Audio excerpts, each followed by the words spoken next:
Welcome back. In total, we have 68 ambassadorial nominees. 3 have been screened by the Foreign Affairs Committee, and the remaining 65 have just 1 week, according to the instruction by the Senate to the committee, to get back to them in plenary as to whether they will confirm or not.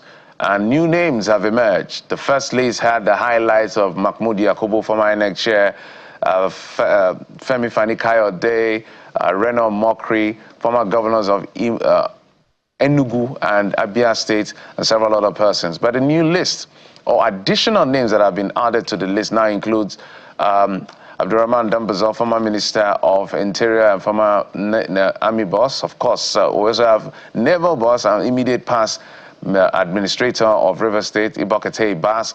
We also have Senator Itainang and many more others. So in total, 64 persons will be screened. That's why we're bringing in a public affairs analyst, a political affairs analyst as well. Mr. Jide Ojo joins us this morning. Mr. Ojo, thank you for coming on the program.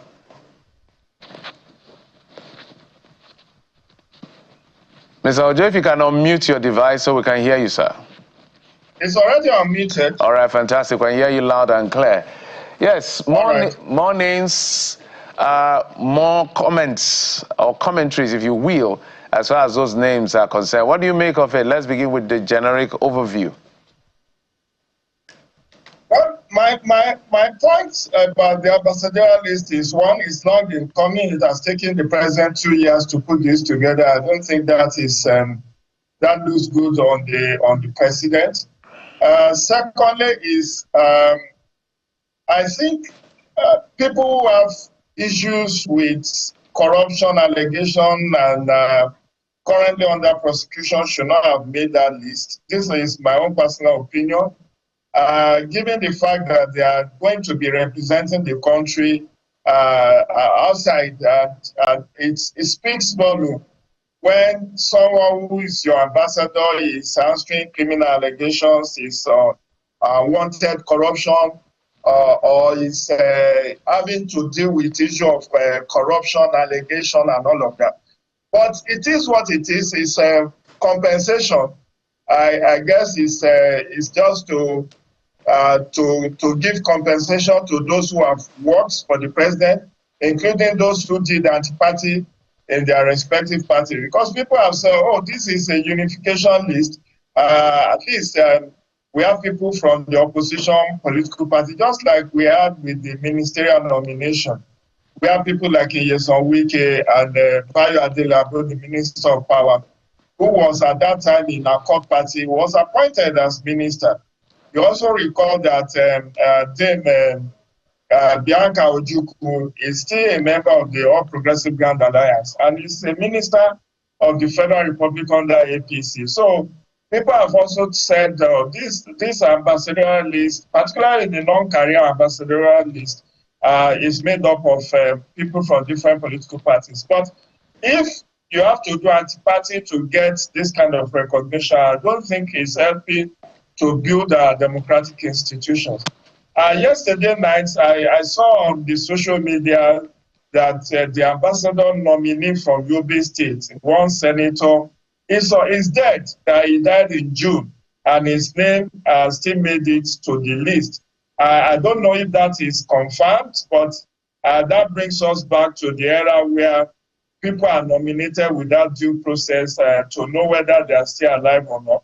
We do know for a fact that this list has been with the Senate since first quarter of this year, and that from newspaper reports, they said they were going to overhaul the list when Donald Trump made that tweet threatening to come gun a-blazing to deal with terrorists in Nigeria.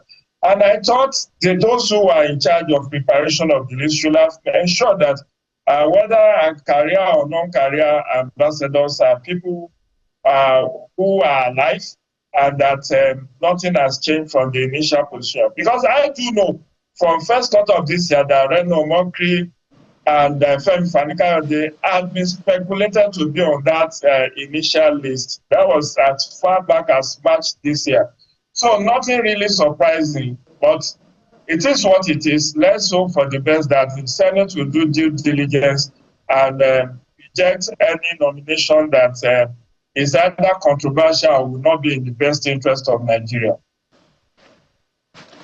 Quite a lot to unpack, really. And for a lot of people who have been wondering, what is the rationale behind this?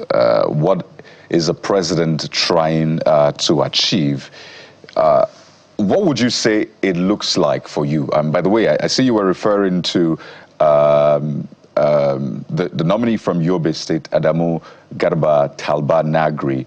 And yes, indeed, in July, in fact, the governor of Yobe State himself, Maimala Buni, mourned the passing of Senator Adamu Talba. So we'll find out if those are the same people really on that list, because if it is the truth, then that is a big one, a big gaffe by the government. But speak to us about what it looks like the president is trying to achieve, because he sort of broke it down: career ambassadors, non-career, in addition to the first batch of 3 he had sent. So it almost looks like patronage, big on patronage, trying to patronize those who had earlier unsupported or patronized the president.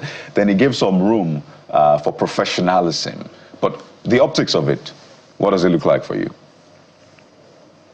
Well, Kayode, if you look at the optics, it's a misgrill. We do know, I recall that the Presidential Campaign Council of Asiwaju Bola Ahmed Tinubu was made up of over 3,000 APC members, 3,000 or thereabout. Now, many have been waiting in the wings, hoping that they will get their due compensation in this first term.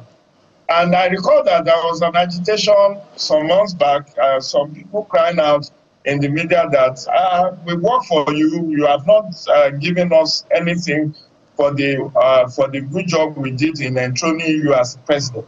And I recall that the president said, calm down, and we still have the ministerial list being prepared, the ambassadorial list being prepared. So it's obviously patronage. It's about compensation for those who worked for him. But you see, it's not just an ambassadorial appointment, is not just head of ministry, department, and agency. This person is going to be representing your interest in another country. And the embassy of every country is an extension of the country that he or she represents. So I think the president needs to be very sensitive. I have no issue with the non-career, the career ambassadorial. The career ambassador, they are very strict in diplomacy. These are people who have risen through the ranks, they've gone through trainings and all of that. But if you have a politician-heavy ambassadorial list, aside from being job for the boys, what then do you achieve at the end of the day? Because I have written a couple of articles in my column in the Punch newspaper, begging and pleading and lobbying and asking the president to appoint ambassadors 2 years into his administration. So when the name started coming out, I was excited, I was happy, because the belief I have is that if we have a very good ambassador in the US, this issue of Christian genocide could have been tamed and some clarity could have been provided, rather than relying heavily on Minister of Foreign Affairs and Nigeria Diaspora Commission to be doing all the troubleshooting. But now that we have the list, again, one of the shortcomings of this list is that we don't know who is going where. Aside from the first 3 who were appointed, and we are told one will go to UK, one will go to US, one will go to, is it Canada or Germany? But even then, it wasn't that we were told that this is where this particular person is going. And I think in subsequent nomination, we should know, where is this person being sent? Is it being sent to sensitive country? Because sincerely speaking, we have about 197 countries all over the globe. I know the list may not be that heavy to have ambassador in every country. Some will have dual mandates, maybe one ambassador covering 2-3 countries. So I know that this 65 is still it's still a far cry. Maybe we'll get to 100 or thereabout, or 120. We don't know whether the president is going to shut down any of the high commissions and embassies because of paucity of funds, because that's what Minister of Foreign Affairs said middle of the year when he was asked when will the ambassadorial list come out, and he said because of economic paucity of funds to run those embassies, government has to take a deep dive and think through how to. So we have not had any policy statement from the Minister of Foreign Affairs or from the presidency. Yeah. Whether some of these embassies will be shut down or who will go to where. But suffice to say that I think if at the end of the day the Senate confirms all of these 68, they need to be properly trained. Yeah. A kind of induction must happen, particularly for the politicians amongst them. Mr. Joe, of having to be there. Yeah, and that also sets the agenda for the Ministry of Foreign Affairs as well, which is part of the conversation that maybe, may have been overlooked, the state of foreign ministries abroad. But let's expand the conversation now as we bring in Chief Godi Uwazurike, a lawyer and Ohanese chieftain who joins us in the studio for this same conversation. Chief Uwazurike, good morning, sir. Thank you for joining us. Thank you. Good morning. We're very glad you could make it. Thank you. So let's start off. The new list sent by the president now brings the total number of ambassadorial nominees to 68. It's a potpourri of, I think, 38 career ambassadors and 33 non-career ambassadors. What are your thoughts on some of the new names that have emerged on that list? Well, I know that an ambassador is essentially a representative or a reflection of the country. If you represent Nigeria, if you represent America, Britain, you are seen as the personification of that country. So if within Nigeria, somebody will Google and find that you have a dirty name in Nigeria, Nigeria is sending you to their country, obviously you have failed. I know they have what they call agreement. In other words, you write the country, will you accept this person? The country will say, yes, I accept, or I don't accept. But an ambassador I have always known as a gentleman, a polished person, not a swagger person, certainly not a bush person. That's the way I see them. So right now we have people whose names are tainted before the whole world. And because of Google, you don't talk of happening in one country, you don't know about it. Because of Google, if Alhaji AK is now the ambassador, all I have to do is Google Alhaji AK, and everything the man has said, every scandal comes out. Good things hardly come out on Google. So right now, that list is what I would describe as the good, the bad, and the ugly. So let's be specific. Which do you find to be the good, the bad, the ugly? Well, the career ambassadors, to be honest, we don't know anything about them. But those who have held political offices are already in the public view. So there's no way you can hide. If you have been a governor for 8 years and after 8 years, the people are having a sigh of relief. They can't even elect you to be a senator, and they are going to stand in front of another president in another country to represent Nigeria. Oh, I speak for Nigeria. Can you speak for Nigeria when you can't even speak for your own state? So most of those ex-governors, believe me, they are neither here nor there. Two, there are some people who see their own qualification as promoting ethnic hatred. All those who promote ethnic hatred certainly are already known. They don't hide their identities. That's huge. They don't hide their identities. Even up to today, they still write. I heard the Igbo man, I heard the Hausa man, I heard the Yoruba man, Look, you are going to represent everybody. And you are seeing yourself as an ethnic champion. And the president is appointing you to go and stand in for him. Let's face it, Mr. President has been touring various countries. We always read of one agreement or the other. Who is going to push it? It's the ambassador. But if the ambassador is somebody with a foul mouth, so how can he do that? Ambassadors are polished. If you have been involved in one scandal or the other, believe you me, nobody will see you as a credible person. Again, the INEC chairman, what is he doing there? What is he doing there? Under the INEC law, he's not even supposed to take up a political appointment immediately. And that has been the pattern. You don't make the ministers, you don't make them anything. But if they're from the academics, they can go back there. But then, a couple of months, I think a month after, because his tenure actually has just ended. He was on vacation. Mm-hmm.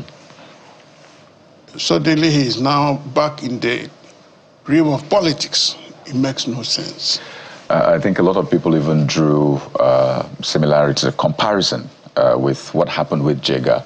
He didn't get an appointment until about 2 years plus after he left office, and he was on the board of one of the universities. I think you were referring to the former governors of Enugu and Abia and their senatorial bids, which failed, and their names are here. A lot of people have also raised questions about the former sole administrator of Rivers State, whose name is also on the list. So 34 of them are career, so professionals. 31 of them non-career, so you can say non-professionals. And we had 3 earlier which were submitted. So if you weigh, it's sort of like maybe a balance, so there's more professionals on that list than non-professionals, if you pardon the use of that language. But the president said something through the vice president, which I want you to react to, Chief. And it's on the front page of the dailies. He said it during the Imo Economic Summit, that Indigbo is central to Nigeria's development, and I imagine by extension to his government. And the question is, that statement, does it match the reality you see in terms of maybe appointments, carrying the Southeast along? Well, I'm glad you asked this question. The best the Igbo people can produce are not in government. Who? The best the Igbo people can produce are in the private sector now. And it's because of systematic issues that arose. So the best brains quietly go. Then in politics, once in a while, you have a very good person like Dr. Alex Oti of Abia State. You see him is among the best. That's why the people rejoiced when he came out. But you also see those who see governance as a jamboree, as a way to show off. So what the president said is right. The Igbos are very key, but they're in the private sector now. And anytime you bring somebody who I would say is neither here nor there, they pull back. The easiest way to discourage somebody who wants to do good is to promote the bad ones. If you promote the bad people, they say the bad people are excelling. The good ones are not, you know. So right now, Abia State former governor, remember, is still in court for corruption. He has gone to court asking the court to stop them from probing him, pending to Sanso. Well, it is still pending. The man is traveling out as ambassador, appointed by the same government that is supposed to fight corruption.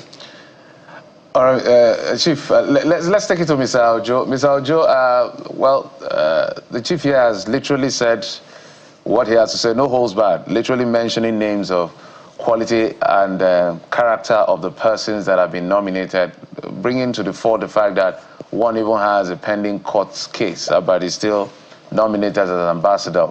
Ibokate Bazu occupied the very controversial position after the president, in my enlightened opinion, unconstitutionally removed elected officials, is on that list as well. What do you make of the decision? Because let's be clear, the president has the exclusive preserve, Section 5, Section 171, to decide who he wants to appoint where. It is now the work of the National Assembly to say, President, you were right or you were wrong. What do you expect of the National Assembly as far as this list is concerned? Is there anybody there who doesn't pass the mark of credibility, credential, and competence? And what do you expect the National Assembly to do? Oh, Geoffrey, thank you for that question. For me, I think the president, someone has said the president may have made the nomination and may have also hinted the National Assembly to drop some people by not confirming them, so that it will be like the case of El-Rufai. We don't know yet. We don't know what the Senate will eventually do. But we know that appointments that has to do with senatorial Senate screening are not necessarily a done deal. At least I recall that 3 or 4 ministerial nominees were dropped. Some even at the point of screening. Remember the Miriam Shetty lady from Kano, who was even there on the day for screening, and she was substituted. So everything can happen until that screening takes place and confirmation is done. The point is, even under legal jurisprudence, a person is assumed presumed innocent until found guilty. So I know, as I've said earlier on, President should have avoided a situation where people who are answering corruption charges are appointed as ambassador, because until they are discharged and acquitted, you cannot in good conscience say that this person has passed the credibility mark. But again, it is what it is. Like I was saying in my earlier response, there are, just like ministries, departments, and agencies, there are also different high commissions and embassies. Some are grade A, some are grade B, some are grade C, some are grade E. For instance, if somebody is just going to be posted to Benin Republic or to Togo, that person may not be someone you will post to US or Canada or to UK or to the European Union. So the issue is a kind of balancing. The president wants to be seen as settling those who work for him, right, or their spouses, as it were. So it is for the Senate to actually do the needful by ensuring that people who are of those who have integrity deficit, even if they have academic excellence, they are dropped from the list. But I think I would like to see more women on that list, and also persons with disability and youth, so that there will be proper inclusion on that ambassadorial nomination. All right, indeed. Let's bring it out to Chief Uwazurike. In the same breath, one of the things going for this administration is sometimes it indeed demonstrates that it has a listening ear. I recall the list of presidential pardon, which was reviewed. Are you expecting any such possibility in case the Senate decides to drop some names? And this is also against the backdrop of concerns from those who have worked in the Ministry of Foreign Affairs before, that there are staff of the Foreign Affairs who have served diligently that are supposed to be rewarded, with deployments, and have not been so rewarded. Instead, we have seen politicians on that list. Well, yes, the president has a prerogative to hire and fire, to pick and not to pick, and to drop at any time. But I don't expect him to drop them. Somebody like Abbas, he still has one question mark. What happened in River State? What did he do with the funds? Mr. President knew what he was doing when he appointed him. Abbas is not a stranger to him. Abbas has always been a frequent visitor until of late. So you can't tell him to drop Abbas. You can't tell him to drop any of the former governors. You can't tell him to drop any of the ethnic merchants. They have always been there with him. They are not strangers. It is only when people who he's not familiar with that he sees their name and says, but who is this person? Virtually all the non-career ambassadors had one thing or other to do with the president. And that list has been pending, from what I understand, for about 2 years now. So part of the Trump effect is how to railroad this. And if the National Assembly is what I think it is, there's no question. They will almost bow and go. Almost, not all. Interesting perspective. Well, the National Assembly is up to them now to do their work. I think for the first time in a long while, the grilling of the former Chief of Defense Staff impressed Nigerians. It looks like they borrowed leaf from what we saw at the subcommittee, with the greatest respect to our National Assembly, by the way. But in case the National Assembly wonders why it feels like Nigerians are not happy, because they want grilling. And so when they saw it, the 5 hour, they were excited that this is the work. We hope maybe that will happen at the committee level. Almost, thank you both. We wish we had more time, sir. Chief Godi, Uwazurike is a legal practitioner. As always, we have Mr. Jide Ojo, who's always coming through for us, public affairs analyst. Mr. Ojo, thank you. We appreciate you, sir. Thank you, sir. Thank you very much. You too. All right, we'll take a break. And when we come back, let's find out what exactly is playing out in politics and other issues in just a moment. Stay with us.